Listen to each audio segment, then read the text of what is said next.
So is DDR in the room? No, I think he's trying to get in, but Darkon has another question, and Ramachandran as well.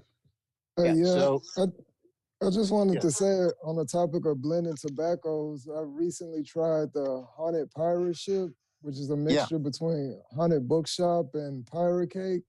And I gotta say that's the first tobacco I ever blended myself, and that's one of my favorite tobaccos right now. I got over a pound of it. This stuff's great. Well, you see, and I applaud you for doing that. I applaud you for doing that because you know, I have a friend who has a lot of tobacco, lots. Way more than I'm ever gonna have. Old stuff, the best stuff, whatever it is. And so I visited him, and what I did was I decided to you know, bring over some, and I'd say to him, you want to try some of my tobacco? Of course, it smells pretty good.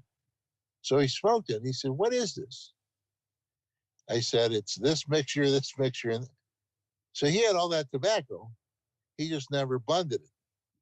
And so what I did was I worked with him, and I have other friends and so on, that I said to them, look, try this. So this blenders are working well. Why don't you do this? Why don't you take some Virginia and add it to your Latakia? What do you mean? I just take a Virginia.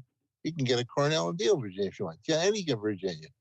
And just add it to your Latakia, maybe 10 to 15%, and see what happens. And they say, oh, wow, this is smoking great. So what I do is I tell people, look, tobacco, you know, if you like a tobacco and you don't want to mess around, you feel you can't do it, then don't do it.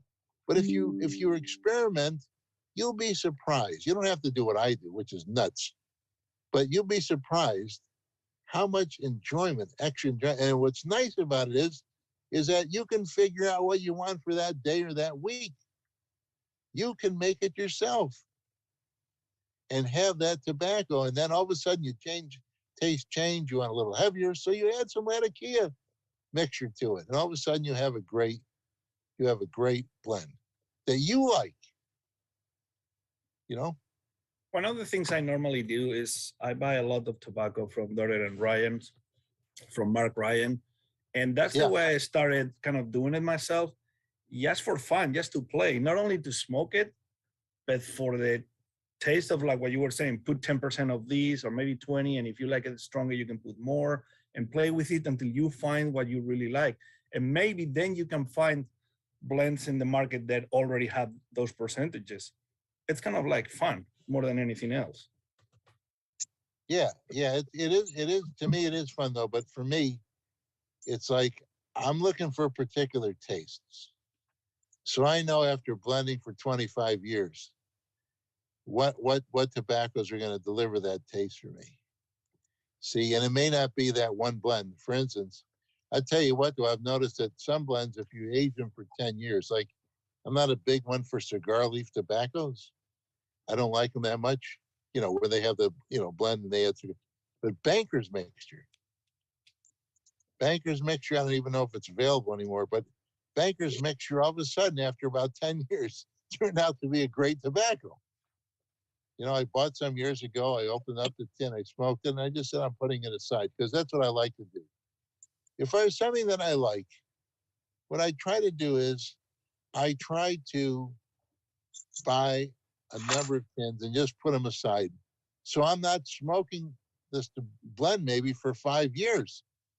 And then I open it up. You know, a lot of people don't do that, but I find it's really very, very helpful to do that. I saved a couple of pouches. My very first 2 pouches of tobacco I ever bought were complete crap because I was at a little smoke shop that was more for selling like marijuana bongs and stuff, but they had a couple of basket pipes and some cheap pouches of tobacco. So I ended up with Borkham Riff Cherry Cavendish, which is a hellish experience in itself. And also another one called Mr. B's English Mixture. And I I was lucky enough to stumble upon Brian Levine's, the Pipes Magazine radio show, and I was just picking randomly. And I just want to tell you, Mr. Esserman, that like when you and Brian are together, them are my favorite episodes because it's not, you don't follow the normal process, but when you talked about mixing like what people would consider very expensive, like blends from days gone by, and people think it's ludicrous to mix them. I thought, well, hell,